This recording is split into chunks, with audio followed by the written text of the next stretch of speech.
My dear brothers and sisters, there is a word of God in the Bible. When you go through struggles and temptations, distraction and failures and defeats, there is a tendency that you may think that God has abandoned you. You are so committed and you are so prayerful and you are so holy. In spite of being holy and committed to God, you see and face tragedies and failures and defeats in your life. And then you may tend to believe that God has abandoned you.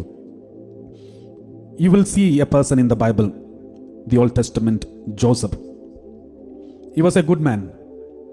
He loved his parents and his brothers, but his brothers did not love him. They were jealous of him. They tried to kill him. Later they sold him as a slave, and then he became slave in Egypt. He was a slave in the house of Potiphar, and there he was tempted to commit sin, but he did not fall into sin. He stood for Jesus, he stood for God. Then he was accused falsely and put behind the bars. One after the another, tragedies after tragedies, when he experienced. He never denied God, he never denied his brothers, he never accused or attacked or hurt or kept unforgiveness against his brothers or family. He never gave up hope on God, and he still trusted in God. And then what did God do to him? He never felt that he is abandoned by God. But instead, what did really happen to him? Let us read this word of God. Wisdom chapter 10 verse 13 and 14. When a righteous man was sold, wisdom did not desert him, but delivered him from sin. It is God who delivered him from falling into sin.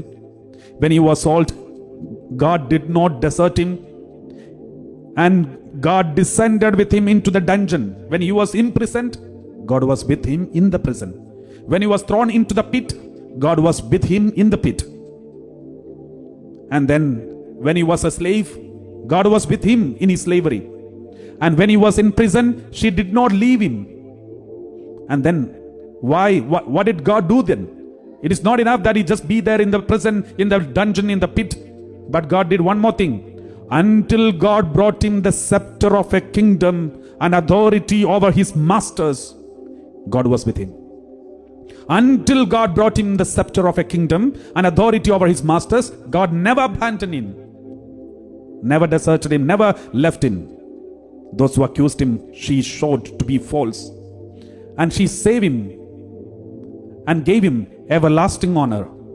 My dear brothers and sisters, this is something that we all need to remember and keep in our mind. We may, just because we are holy and good and leading a good life, doesn't mean that everything will be smooth in our life. We may face tragedies, misunderstanding, and will be falsely accused and will be rejected and denied and will be put behind the bars and will be in the dungeon, it will be in the pit and it will be abandoned. But God says, Bible says, God will never leave that person. God will never leave you until God bring you the scepter of a kingdom and authority over his masters. And he will surely, those who accused him, he will surely show them to be false. And that is his promise, and will bring an everlasting honor. And this is something that we need to keep in our mind, my dear brothers and sisters.